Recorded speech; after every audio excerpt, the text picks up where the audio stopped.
Hello everyone, good morning. কেমন আছো সবাই? আশা করছি তোমরা সবাই খুব ভালো আছো, সুস্থ আছো। আর আমি কিন্তু মোটামুটি ভালো আছি। রবিবারের সকাল আর এখন ঘড়ির কাঁটায় বেজে চলেছে 5:30। হ্যাঁ বন্ধু, আজকে খুব তাড়াতাড়ি ঘুম থেকে উঠেছি আর ঠিক এখন থেকেই আমি আমার ব্লগটি শুরু করলাম। যদি তোমাদের ব্লগটি ভালো লাগে তাহলে সম্পূর্ণ ব্লগটির সঙ্গে থাকার অনুরোধ রইল।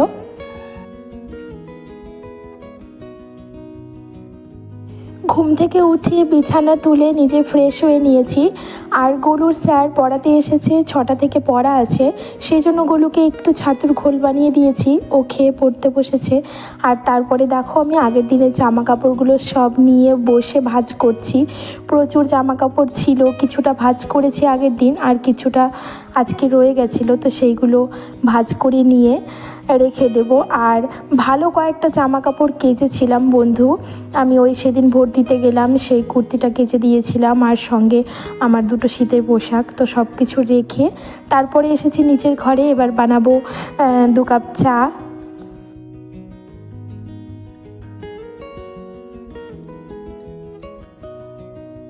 আগের দিন রাত্রিরে মাথায় পুরো চুপচুপে করে তেল মেখেছিলাম আর তার কারণে গলার সমস্যাটা যেন আরেকটু বেশি হয়েছে, মানে ঠান্ডাটা একটু বেশি মাত্রায় লেগেছে। আর লাগুক, তাতে তো সমস্যা নেই, সংসারের কাজ তো করতেই হবে বন্ধু, কোনো ছুটি নেই। আসলে আমাদের হাউস ওয়াইফদের কিন্তু কোনো নির্ধারিত ছুটি থাকে না। ওইদিকে দেখো 2 কাপ আদা চা বসিয়ে দিলাম, জলটা ফুটুক। আর ততক্ষণে ব্রেকফাস্টে কী খাবো কিছুই বুঝতে পারছিলাম না, তো হালকাই খাই, খাওয়ার তেমন ইচ্ছে করছে না, ওটসও বানাইনি। তো আগের দিন না আমাদের বাড়ির উপরে খুব দুপুর ঠাট পড়া রোদ্দুরের মধ্যে একটা খুব বয়স্ক ভদ্রলোক, মানে অনেকটাই বয়স, উনি এই পাউরুটিগুলো বিক্রি করতে এসেছিলেন। তো আমার খুব খারাপ লেগেছিলো, তাই ইচ্ছে করেই নিলাম। আর রুটিগুলো সত্যি ভীষণ ভালো ছিল। ছোটোবেলায় ওই স্কুলে দিত না ওই রকম পাউরুটিগুলো, এগুলো বেকারিতে পাওয়া যায়, কিন্তু বেকারির রুটিগুলো এনেও দেখেছিলাম বাইরের দিকটা চামড়াটা প্রচুর মোটা, আর এই রুটিটা পুরোটাই সফট, ভীষণ সুইট ব্রেড, খেতে খুব ভালো। তো এইটা একটু ঘি দিয়ে সেঁকে নিলাম, বড় বড় সাইজের 2 পিস। আর 1 পিস আমার হাজব্যান্ড খাবে, 1 পিস আমি খাবো। চা দিয়ে এটা খেয়ে নিলে আর সঙ্গে কিছু একটু খেয়ে নেব, হয়ে যাবে ব্রেকফাস্ট। আর বিস্কিট তো অনেকগুলো নিলাম, ওই যে আমার হাজব্যান্ড এখন অনেকগুলো করে বিস্কিট খায়, শুরু করে দিয়েছে আমার মতো। তো অনেকগুলো দিলাম আমার হাজব্যান্ডকে, আর আমার জন্য দুটোই নিয়েছে, সঙ্গে 2টো ব্রেড সেঁকা হয়ে গেছে, একটু বেশি সেঁকাটা হয়ে গেল, তো সমস্যা নেই। ঘি দিয়ে ব্রেড সেঁকলে কিন্তু চা দিয়ে ডুবিয়ে ডুবিয়ে খেতে অমায়িক লাগে, আমার তো ভীষণ ভালো লাগে। তোমাদের কার কার ভালো লাগে আমাকে জানিও তো। তো দুজনেই মিলে বসে গল্প করে খেলাম। চা খাওয়ার পরে দেখো আমি ভাতটাকে বসিয়ে দিলাম, কারণ রান্না তো শুরু করতে হবে, যত তাড়াতাড়ি রান্না করতে পারবো তত একটু রেস্ট নিতে পারবো পরের দিকে। আর যেহেতু আজকে সানডে, কাজ তো বেশি থাকে, সানডে তো আরও বেশি যেন কাজ, প্রচুর কাজ থাকে। তো হোক ততক্ষণে ভাতটা। এইদিকে দেখো আরও 1 কাপ চা বানিয়ে নিলাম গরুর স্যারের জন্য। আর যেহেতু সানডে তাই একটু ডিম টোস্ট করে দিলাম, মানে ডিম টোস্ট সবার জন্যই বানালাম, সবাই পরে একটা করে খেলাম, আর ওর স্যারকেও আমি একটা দিলাম। তো চাটা দিয়ে এসে দেখো আজকে রান্না করব চিকেনটা আজকে একটু অন্যরকমভাবে রান্না করব, একটু ঝোল ঝোল করে আর একদম হালকা লাইট মশলা দিয়ে রান্না করব। তো চলো আলুটাকে ভেজে নিই।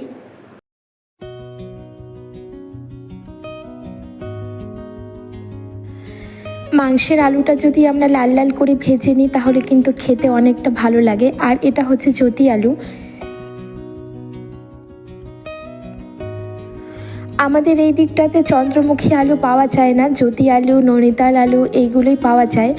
আর ননিতাল আলুগুলো সাদা, ওই বড় বড় আলুগুলো, সেইগুলো না এখন একটু মিষ্টি মিষ্টি হয়ে গেছে খেতে, ওই জন্য জ্যোতি আলুটা আমি আনাই আমার হাজব্যান্ডকে দিয়ে মাংসে বা মাছের ঝোলে খাওয়ার জন্য ভালো লাগে। আর দেখো আলু ভাজা হয়ে গেছে, ওই তেলের মধ্যেই শুকনো লঙ্কা, তেজপাতা আর গোটা গরম মশলা ফোড়ন দিলাম। ফোড়ন দিয়ে পেঁয়াজ কুচি, রসুন, গোটা রসুন খেতে ভালোবাসি, সব কিছু দিয়ে একটু সাঁতলে নিয়েছি। আর তারপরে দিলাম মশলার মধ্যে ছিল কাঁচা লঙ্কাগুলো পেকে গিয়েছিল, সেই কাঁচা মানে পাকা লঙ্কাগুলো আর কি, কাঁচা লঙ্কাই লাল লাল হয়ে গেছিলো, সেই লঙ্কাটা দিয়েছি। আর একদম জিরে ইউজ করিনি, শুধু আদা আর একটা লাল টমেটো পেস্ট, এই হলো মশলা, আর কিচ্ছু না। তো দিয়ে নুন হলুদ পরিমাণ মতো দিলাম, দিয়ে দেখো ভালো করে ভাজা ভাজা করে নেব। আমি একদম ঢাকা দেব না বা গ্যাসটাকে একদম কম করে দেব না, মিডিয়াম টু হাই ফ্লেমে ভালো করে ভাজা ভাজা করব চিকেনটা মশলার সঙ্গে। আর তারপরে সামান্য একটু গরম জল অ্যাড করব। তো আলুটা দিয়ে গরম জল অ্যাড করে দিয়েছি, আর ফুটে গেছে। দেখো আমি বন্ধও করে দিয়েছি গ্যাসটা, মানে চিকেন রান্না একদম আমার রেডি। আর তারপরে গ্যাস ওভেনটাকে আর কাউন্টার টপটাকে ভালো করে মুছে নিচ্ছি। মোটামুটি আজকের মতো রান্না কমপ্লিট হয়ে গেছে। আর কি রান্না করেছি তোমাদের অবশ্যই পরে দেখাবো। খুব যে বেশি মেনু করেছি তা না, একদম সিম্পলের মধ্যেই করেছি। তো দেখো আমার এদিকে সব মোছা কাছা কমপ্লিট হয়ে গেল, আর দেখছি হ্যান্ড ওয়াশটা শেষ হয়ে গেছে রান্নাঘরের। এতগুলো হ্যান্ড ওয়াশ ভরতেও না অনেকটা সময় লাগে বন্ধু। এটা ফুরিয়ে যায় তো ওটা ভর্তি থাকে, আবার ওটা ফুরিয়ে যায়, মানে এইভাবে চলতেই থাকে। তো কিছুদিন আগে বেসিনেরগুলো ফুরিয়ে গেছিলো, ওইগুলোকে ভরলাম। আবার দেখো আজকে কিচেনেরটা শেষ হয়ে গেছিলো, তো ভরে রেখে দিলাম। আর হাতটাও ভালো করে পরিষ্কার করে ধুয়ে নিলাম। আর এইবারে দেখো আমার লিভিং হলটাতে প্রচুর পরিমাণে মাকড়সার জাল হয়েছিল। গরমের দিনে তো বেশি হয়, তোমরা জানোই, পিঁপড়ে টিকটিকি মাকড়সা এগুলোর উপদ্রব সবসময় বেশি থাকে। শীতে কিন্তু খুব শান্তি, এই দিক থেকে অনেকটা কষ্ট হয় না। অনেক দিন পর পর ঝাড়ু দিলেও কোনো ব্যাপার না, মানে ঝুল ঝাড়লেও। তো ভাবছি ঝাড়বো, লাইটের পোকা এসে রয়েছে, কি বাজে লাগছিল, তার মধ্যে সাদা ওয়াল, আরও খারাপ লাগছিল। তো আজকে দেখো এতটা শরীর খারাপ, জানি ডাস্ট উঠলে আরও আমার কাশি হচ্ছিল, তবু দেখো ছেড়ে নিলাম, কারণ খুব চোখে খারাপ লাগছিল দেখতে। আর তারপরে ভালো করে ঘরগুলোকে ঝাড় দিয়ে নিলাম পরিষ্কার করে, নইলে তো ওইগুলো আবার পায়ে পায়ে চলে যাবে, দেরি করলে হবে না। তো ভালো করে ঝাড় দিলাম। আর গোলু গেছে ড্রয়িং ক্লাসে, পড়ে উঠে ড্রয়িং ক্লাসে গেছে দুপুর রোদে, আর আমার হাজব্যান্ড ওকে আনতে গেছে। তো ও আসবে ফিরে, তার জন্য আমি ওই যে আগের দিন দেখলে না বেলটাকে ছাড়িয়ে রেখেছিলাম, সেই বেলটার ভাবছি বেলপানা বানিয়ে নিই। তো দেখো ভালো করে মাখছি বেলটা, চলো বানাই।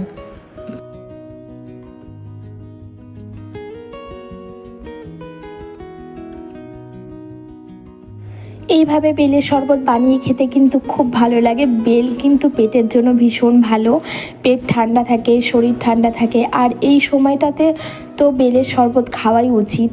অনেকে বেলের শরবতটা মানে দুধ দিয়ে বানিয়ে খায়, ওটাও ভালো লাগে যারা দুধ খেতে পারে, কিন্তু আমি কোনোদিনও দুধ দিয়ে খাই না, আমার একদমই হজম করতে পারি না। তো সেই জন্য দেখো একটু নুন আর চিনি দিয়ে ভালো করে বেলটা চটকে নিলাম, আর তারপরে ছেঁকে নিলাম। আর সঙ্গে না একটা লেবুর রসও অ্যাড করেছিলাম, আর একটু ভাজা জিরের গুঁড়ো। যখন খাবো তখন দিয়ে দেবো, 2 টুকরো বরফ দিলে দেবো, নইলে তো ঠান্ডা জলে দিয়েছি ফ্রিজে। আর বানিয়ে তো আমি ফ্রিজেই রেখে দেবো, গলু আসলে দেবো। আর এটা কিন্তু আমি আমার জন্য বানালাম, চলো একটু বসে খেয়ে নিই। শান্তি করে বসে বেলের শরবত বা যে কোনো ঠান্ডা লিকুইড জাতীয় খাবারই কিন্তু খেতে খুব ভালো লাগে, একটু শান্তি হয় আলাদা রকমের। তো এবারে করব স্নান করে খাওয়া দাওয়াটা সেরে নেব। তো চলো বন্ধু।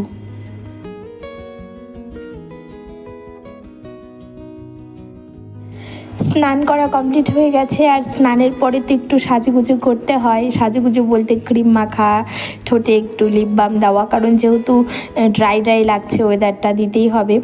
আর পুজো দিয়েছি, পুজো দিয়ে দেখো খাবার টেবিলে হাজির, থালাগুলো সাজিয়ে দিয়েছি। আর কি রান্না করেছি একবার দেখিয়ে দিই বন্ধু। আমি স্যালাড কেটে রেখেছি, পেঁয়াজ আর লেবু, সঙ্গে আর কিছু দিনই আসলে গাজর ছিল না, আর শশা ছিল কিন্তু শশা খেতে মন চাইলো না, সকালে খেয়েছি। আর জলে ভিজিয়ে রেখেছিলাম। আর দেখো কচি কচি ভেন্ডি এনেছিল, সেটাকে ভাজা করেছি, আলু দিইনি, শুধু ভেন্ডিটা ভাজা করেছি। হাঁড়িতে এখানে ভাত রয়েছে, আর ভাত তো দেখো এইভাবে থালাতে জল দিয়ে রাখতে হয় পিঁপড়ের জন্য। আর এইদিকে দেখো ডাঁটার চচ্চড়ি রয়েছে, মানে ঝাল, এটা আগের দিনের ফ্রিজে ছিল, বের করে রেখেছি, আর গরম করলাম না কারণ ঠান্ডা ভাবটা কেটেই গেছে। আর এইদিকে চিকেন রান্না করেছি। চিকেনে না আমি নুনটা দিতে মানে ভুলেই গেছি, ম্যারিনেশনের সময় চিকেনটা যে নুন দিয়েছিলাম সেটাই পরে একটু নুন অ্যাড করব ভুলে গেছি। তো ওটাকে একটু নুন দিয়ে ফুটতে দিলাম। আর এই দিকে দেখো আমার ভাগনা বউ পাশে, ও হচ্ছে এঁচোড় আর চিংড়ি রান্না করেছে, আর এঁচোড় চিংড়ি দিয়ে গেছে।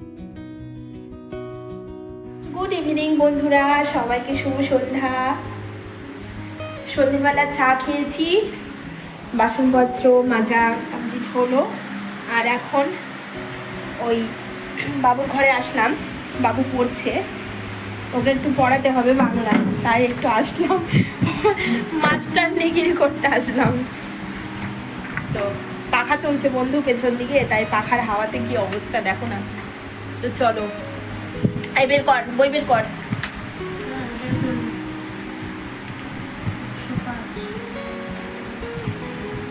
এটা তো পড়িয়েছিলাম 105।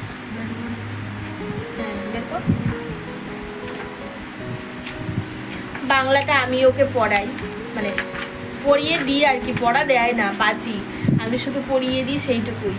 আর দুপুরবেলা না একটু ঘুমিয়েছিলাম, আর দেখো না চোখ মুখগুলো ভিমরুল কামড়ানোর মতো খুলে রয়েছে কেমন।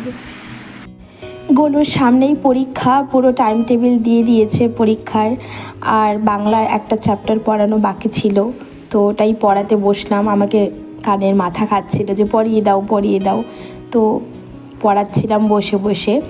বেশ অনেকটা সময় এখানেই কেটে গেল, জানি না কখন ভিডিও এডিটিংয়ের কাজে বসবো। তো চলো পড়িয়ে নিই।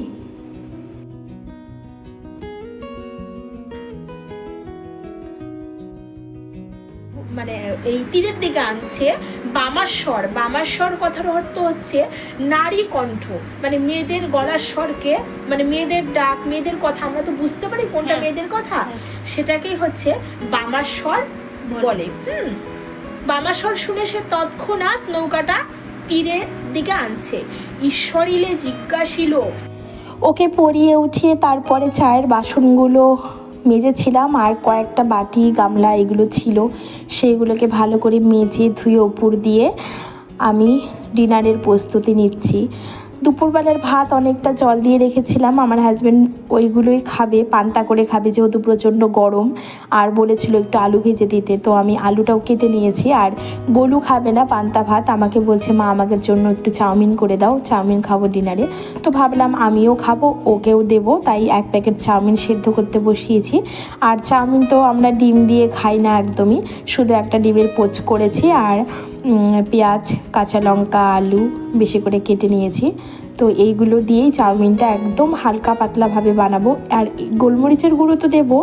এইভাবে চাউমিন আমাদের বেস্ট লাগে, দারুণ খাই, আর এত টেস্টি হয়, খুব ভালো হয় খেতে, দারুণ হয়। তো দেখো চাউমিনটা রান্না কমপ্লিট হয়ে গেছে, আর ডিনারটাও করে নেব। তো চলো বন্ধুরা, আজ আসি, কাল আবার আসবো নতুন একটা ভিডিও নিয়ে। তোমরা ভালো থেকো, সুস্থ থেকো।